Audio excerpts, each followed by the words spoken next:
normally at home as you perhaps once used to, and actually someone to help talk you through that. When a brief, seemingly ordinary clip involving Princess Charlotte and Queen Camilla allegedly surfaced, no one could have predicted the royal storm it would ignite. But for Catherine, the Princess of Wales, seeing her daughter treated that way was like a spark hitting a powder keg of maternal instinct, pride, and long-suppressed frustration. In that tense moment, behind Windsor's polished walls, Catherine reportedly lost her composure in defense of Charlotte. But what exactly happened to push her to the edge? This is the story behind that explosive confrontation, the clip that sparked outrage. The afternoon had begun like any other carefully planned royal engagement. The castle hummed with polite activity. The younger cousins clustered in side rooms, whispering and giggling over quiet games, while the adults mingled in the grand chambers, their conversations weaving in and out like an endless tapestry of formality, duty, and subtle rivalries. Everything seemed orderly, almost serene, beneath the polished chandeliers and sprawling portraits of generations past. Yet, as the day unfolded, one moment quietly built into something that would shake the carefully maintained balance of the gathering. It happened during a simple, seemingly innocent game, a brief, ordinary interaction that should have passed unnoticed. Princess Charlotte, full of the characteristic pride and enthusiasm that often made her presence so lively, answered a question eagerly, her small voice bright and confident. She had been enjoying the play, blending her natural curiosity with her usual poise, yet she did not anticipate the sudden, sharp interruption. Queen Camilla, standing nearby, delivered a rebuke that cut through the soft murmurs of the room like a cold wind. "Don't speak unless spoken to." The words struck Charlotte in a way that went far beyond mere correction. Her expression faltered, her young composure shaken, and a faint shadow passed across her face, a quiet hurt that only a mother could instantly recognize. Catherine, observing from a distance, felt her chest tighten, a surge of alarm flooding her senses. This was not just a fleeting moment of discipline. There was something harsher beneath the tone,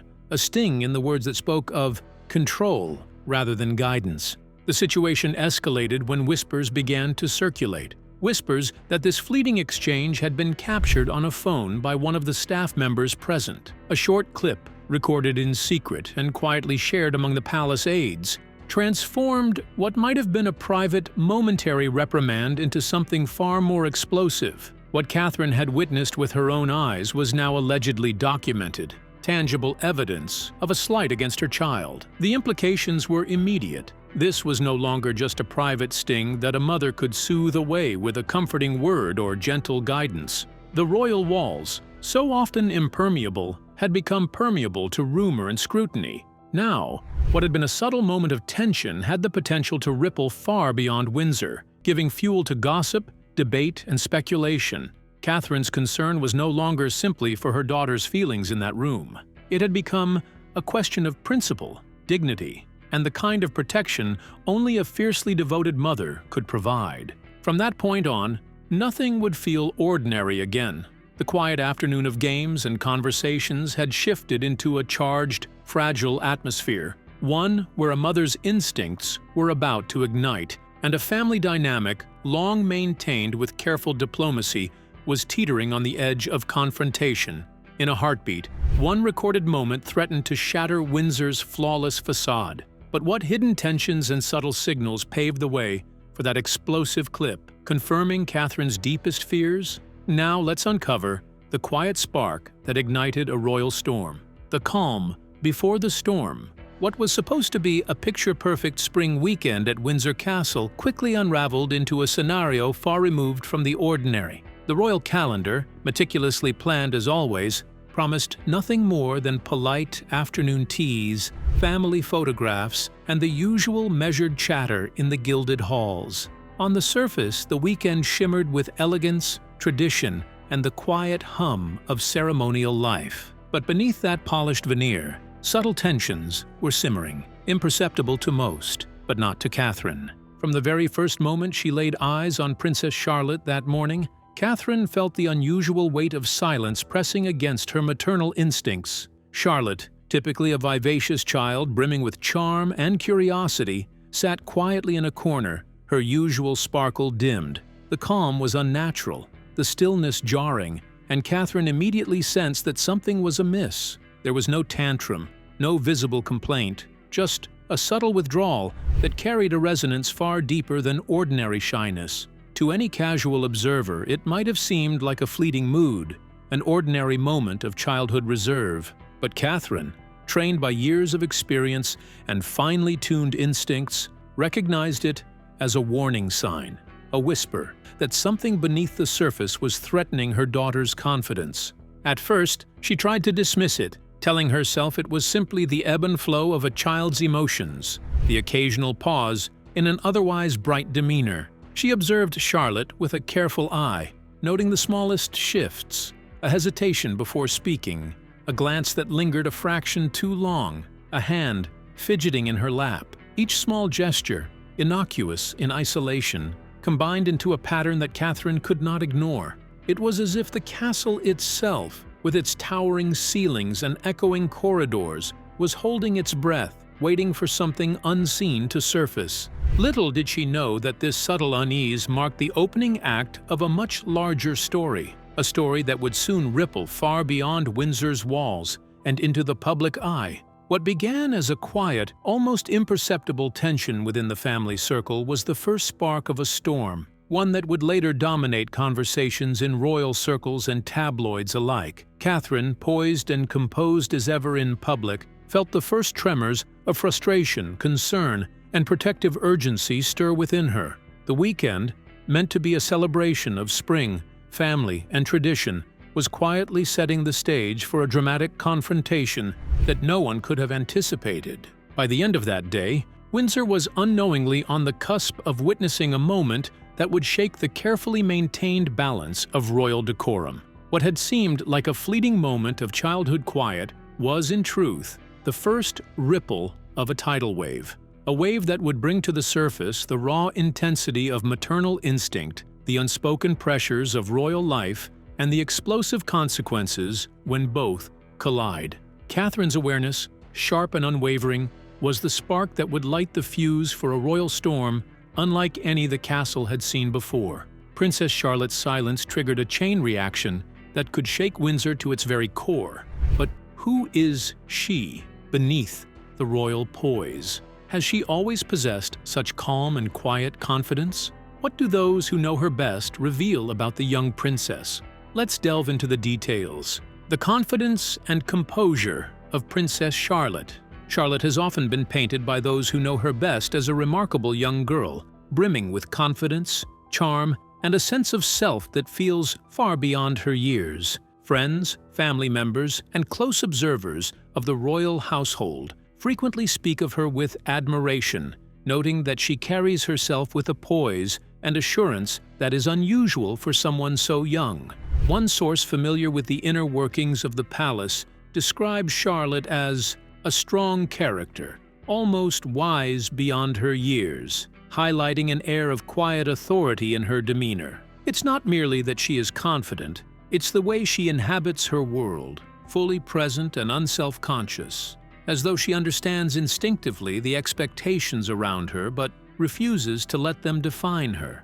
Those who interact with Charlotte often notice that her ease and composure are completely genuine. There is no hint of pretense or effort in the way she moves, speaks, or engages with those around her. It's truly her personality. It's not forced, notes Amaya Arrieta, a designer renowned in children's fashion. She has observed Charlotte closely, remarking on the natural confidence that seems to radiate from her. According to Arrieta, Charlotte's comfort with herself and her surroundings is almost magnetic. She can meet the gaze of adults and peers alike with a sense of calm assurance, while also effortlessly displaying warmth and approachability. What sets Charlotte apart, according to those who know her, is the remarkable combination of youthful energy and a kind of early maturity. She understands, in ways that surprise many, that her position carries responsibilities. Yet, she does not appear burdened by them. Instead, she embraces them with a quiet determination.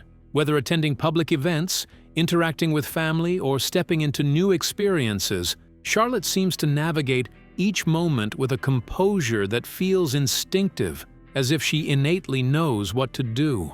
Arietta adds, "The maturity that comes with that responsibility, she seems to nail it every time. It is not only the poise, but also the clarity of her self-awareness that leaves a lasting impression." Charlotte's confidence is paired with a natural warmth that endears her to others. She is talkative without being overwhelming, curious without being intrusive, and self-assured without appearing arrogant. These qualities combine to create a presence that is both captivating and reassuring. A young girl who is entirely herself, wholly comfortable in her own skin, and already displaying glimpses of a future shaped by intelligence, empathy, and strength. Those who witness her in action often leave with the sense that Charlotte is a child who, while still growing, possesses a rare and inspiring balance of courage, composure, and authenticity. Princess Charlotte's poise, confidence, and warmth hint at a future filled with remarkable strength. But what happens when that very strength is threatened? Now let's dive into how subtle slights against Princess Charlotte ignited Catherine's quiet, unyielding fury. A trail of tiny cuts. At first, Catherine tried to dismiss it. Perhaps it was just a fleeting remark, a word carelessly spoken in the swirl of palace life, easily forgotten or shrugged off as a passing moment. Anyone could have let it go, chalked it up to impatience or the oddities of family dynamics. But Catherine, attuned as ever to the unspoken currents of royal life, soon noticed a disturbing rhythm, a series of subtle slights, each small on its own, yet together painting a darker, more deliberate picture. Charlotte, typically bright, curious, and self-assured, began to experience tiny denials that should have been inconsequential, but slowly weighed on her. A second scone at afternoon tea was quietly withheld. A polite request to play the piano, a simple expression of her creativity, was brushed aside. Even light-hearted conversations were tinged with remarks suggesting she was too talkative, her natural eagerness reframed as a fault. Each incident alone might have seemed trivial, perhaps even accidental, but as the instances multiplied, Catherine recognized the unmistakable pattern. These were not innocent missteps or gentle corrections. They were deliberate, calculated attempts to suppress Charlotte's voice, to curb her joy, to remind her subtly of limits she never deserved. And then there were the whispers, soft, murmured exchanges among palace staff, the secretive glances passed in Windsor's gleaming halls, conversations in corridors that carried the faint weight of judgment. All spoke of the so-called clip, an alleged moment captured on camera, replayed and shared in private circles. The realization hit Catherine like a physical blow. It wasn't imagination. The slights were real, witnessed, and now immortalized in secret footage, leaving Charlotte exposed to scrutiny far beyond the protective walls of her home. What should have remained private, her daughter's quiet frustrations, her tiny indignities, had become fodder for gossip, a spectacle whispered about by those who ought to have shielded her. Catherine's protective instinct, long simmering beneath the calm, composed exterior required by royal life, now boiled over. The quiet, contained indignation she had carried for days erupted into something fierce and undeniable. Every whispered mention of the clip, every small act of dismissal, every knowing look that sought to diminish Charlotte, fueled her resolve. She would not stand by. She would not allow her daughter to feel small, unseen, or silenced, neither behind closed doors nor under the gaze of family, and certainly not while others transformed her child's pain into amusement. This was no ordinary parental frustration, it was a reckoning. Catherine recognized that in a world governed by centuries of decorum, restraint, and unspoken rules, sometimes fury is the only language that commands attention. Catherine's silent fury ignited, resolved that Princess Charlotte would never feel small again. But what decisive steps did she take to stop the bullying? Now, let's unravel how Catherine erupted in a fearless defense of Princess Charlotte. The breaking point. At Adelaide Cottage, the quiet of the evening wrapped around the house like a soft blanket, yet inside, tension simmered beneath the calm. Catherine sat beside Charlotte, listening intently as her young daughter's voice trembled in the dim light. "Granny Camilla doesn't like it when I talk too much," Charlotte confessed, almost inaudibly, as if the walls themselves might judge her words. Each syllable struck Catherine like a small, piercing dart. She had tolerated subtle snubs, ignored fleeting moments of tension, and maintained the fragile balance expected of a royal mother.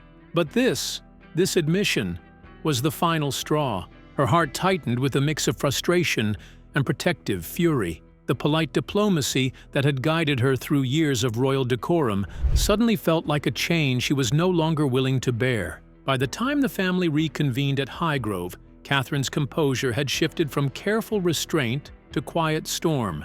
She walked into the familiar, stately rooms carrying not just her presence, but the weight of all those unspoken moments, all the small humiliations Charlotte had endured. When Camilla dismissed Charlotte's polite request, a simple, innocent ask, with a sharp, cutting remark, something inside Catherine finally snapped. The room, accustomed to soft laughter, polite conversation, and the gentle hum of orderly life, seemed to pause. Staff and family members sensed the shift immediately. Eyes widened. A hush fell over the elegant furniture, the gleaming portraits, and the soft light filtering through the windows. For the first time in recent memory, Catherine did not temper her words. Her voice, unyielding, carried an authority that silenced the room without a single raised hand. "She is a child," Catherine said, her tone sharper than the edges of any crown she had served beside. "And you will not speak to her that way again." It was a declaration that stunned the assembled adults. The careful choreography of royal life, the measured steps, the polite nods, the gentle smiles, crumbled in that instant. What had once been quiet diplomacy, the art of balancing appearances and keeping family peace, was replaced with something raw, immediate, and unmistakably human, a mother's unfiltered defense of her child. Every eye in the room recognized it.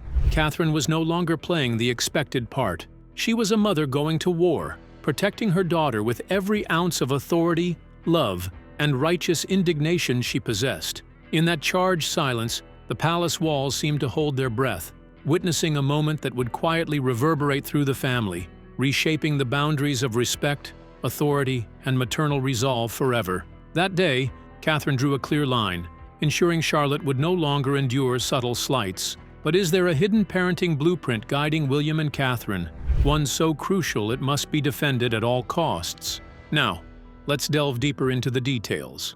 Inside the royal nursery, Prince William and Princess Catherine, the Prince and Princess of Wales, have made it abundantly clear that when it comes to raising their children, Prince George, Princess Charlotte, and Prince Louis, their top priority is emotional well-being. They are not only modern royals, but also hands-on parents who deeply value mental health as a core part of family life. Over the years, both William and Catherine have used their platform to speak passionately about the importance of mental health and emotional balance, not just for adults, but especially for children.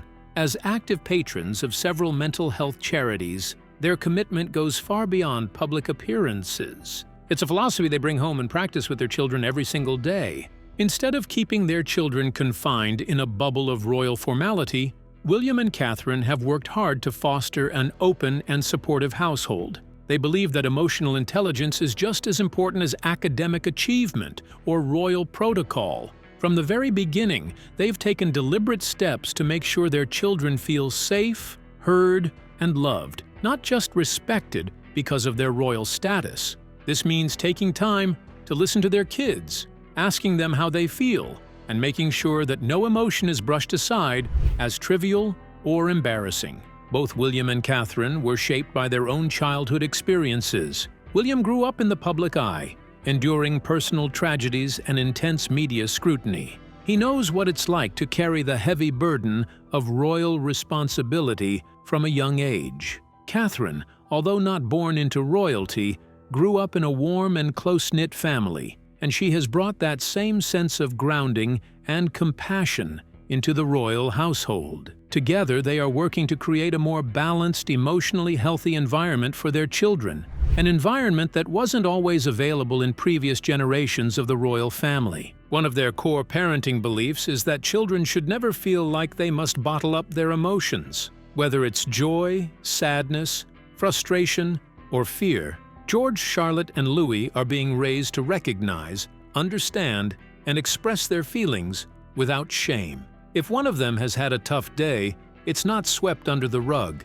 Instead, William and Catherine make it a point to talk about it, offering comfort and guidance to help their child process what they're going through. This kind of open communication isn't just about emotional support. It's about teaching essential life skills like empathy, resilience, and self-awareness. Their parenting style aligns closely with today's most respected child development practices, which emphasize the importance of nurturing a child's emotional and psychological growth just as much as their physical and intellectual milestones. Research shows that children raised in emotionally supportive environments tend to grow into adults who are more confident, socially aware, and capable of handling life's challenges. William and Catherine's approach reflects this understanding completely. William and Catherine have made it clear that love, attention, and emotional guidance outweigh any royal expectation. But when their parenting principles are tested, how far will they go to protect their children? Now, let's uncover Catherine's unstoppable, fierce defense of her daughter. Balmoral showdown. If Windsor had been the spark and Highgrove the eruption, then Balmoral was unmistakably the battlefield. The peaceful Scottish estate, known for its serene landscapes and centuries-old traditions, suddenly became the stage for a confrontation that no one inside its walls would soon forget. Rumors of an alleged clip, one capturing a sharp remark from Camilla directed at young Princess Charlotte, had quietly traveled far beyond the palace walls, circulating in hushed whispers among staff and confidants. For Catherine, the Princess of Wales, the whispers were no longer background noise. They had become a steady, grating drumbeat she could not ignore. Every time someone hinted at what they had seen or heard, Catherine felt her patience fray a little more, her instincts as a mother tightening into resolve. It was during one seemingly ordinary afternoon that Catherine came upon the moment that pushed her to her limits. She noticed Charlotte alone in the sunroom, a small figure dwarfed by the grand furniture and tall windows. Camilla was there, speaking to the child in a tone that cut deeper than mere words should. Catherine could see it all at once, the hurt flickering across Charlotte's face, the child's hands clutched together, her eyes hesitant, yet steady. What Catherine overheard was enough. The words were not cruel in the blunt sense, but they carried a weight of dismissal, a subtle undermining of confidence that Catherine had promised herself she would never allow for her daughter. And in that instant, something shifted. Without a second thought, Catherine entered the room. Gone was the calm, composed demeanor she had maintained through countless public appearances and palace events. There was no polite smile, no careful choice of words meant to soften the confrontation. Instead, what followed was raw, unfiltered fury, a mother's instinct unleashed. Every movement, every glance, radiated authority and determination, and for the first time, those present, the staff, the relatives, even those accustomed to the composed world of royalty, witnessed Catherine stripped of all restraint. Her voice rang clear, firm, and uncompromising. "Enough," she said. "My daughter is not your target, and if you cannot treat her with kindness, you will not be near her." There was no argument, no room for misinterpretation. The line had been drawn, and everyone in the room understood it. In that single, decisive moment, Catherine became more than a royal figure maintaining decorum. She became a mother, fearless and unwavering. Her composure, so often the hallmark of her public life, was set aside in service of something far more important: protecting her child. Every whispered remark, every slight that had accumulated in private halls and public spaces, culminated here. Balmoral, usually a haven of calm, bore witness to the power of a mother defending not just a child, but a principle that no one, no matter their status, could diminish the confidence or spirit of her daughter. Catherine's intervention was decisive, unforgettable, and a statement that would echo far beyond the quiet Scottish estate. Catherine's unyielding fury shattered the unspoken rules of royalty, proving some lines are never to be crossed. But what does this unprecedented confrontation mean for the monarchy? Now, let's explore how Catherine's fierce, stand forever redefined royal boundaries and aftermath. After the events at Balmoral, there was no returning to the old royal rhythm. The carefully curated smiles in photographs, the polished gestures for cameras, and the ceremonial appearances continued as usual, giving the world the impression that all was serene and harmonious. But behind the grand doors of the palace, the atmosphere had shifted irreversibly. What the public saw as a seamless display of royal unity masked a quiet revolution in the household. Catherine had drawn a line, one that was clear, unambiguous, and impossible to ignore. From King Charles himself to the aides and staffers who whispered nervously about the Camilla clip, everyone understood that something fundamental had changed. Camilla, who had once navigated family gatherings with an ease that allowed her sharp remarks to slip under the radar, now found herself walking on uncertain ground whenever Charlotte was present. The casual quips, the half-smiles, laced with subtle jabs, and the attempts to assert control had lost their invisibility. Catherine's confrontation had exposed the consequences of overstepping boundaries, and the effect was immediate. In the corridors, during meals, and even in private moments, Camilla became more careful, more measured, more distant, a subtle acknowledgement that her words now carried weight and accountability. For Catherine, the episode at Balmoral was not just a matter of protecting her daughter's confidence. It was a statement of principle. For years, she had maintained the delicate balance required of a member of the royal family: calm, diplomatic, restrained. She had absorbed slights, ignored whispers, and kept peace where possible, presenting the image of perfect composure expected of her role. But in this instance, the usual restraint gave way to something far more powerful. She did not scream, she did not create a public scene, yet her outrage carried a resonance that echoed louder than any royal protocol. In a household that had operated for generations on silence, deference, and unspoken rules, her determined, unapologetic fury was a shock to the system. This was not hysteria, it was a controlled, righteous anger, the kind that comes from a parent recognizing an injustice against their child and refusing to allow it to continue. Catherine had made it unmistakably clear that Charlotte would no longer be diminished, ignored, or belittled, not in private, not in public, and certainly not by someone inside their family. That one decisive moment at Balmoral created ripples that would be felt in every subsequent interaction, quietly reshaping the family dynamic. Where once subtle insults had slipped by unnoticed, now boundaries were enforced, respect was demanded, and the lines between decorum and personal dignity were clearly redrawn. From that day forward, the palace was subtly different. Smiles remained for the cameras, but the internal balance had shifted. Catherine's intervention had reminded everyone, royals and staff alike, that some rules could not be bent, and some protections, especially for her children, were absolute. In a world built on centuries of tradition, ceremony, and hierarchy, Catherine's determined stance became a quiet, unshakable force, louder and more enduring than any crown. So, what do you think of Catherine's reaction to Camilla's alleged clip involving Charlotte? We would love to hear your thoughts in the comments below. Don't forget to like and subscribe.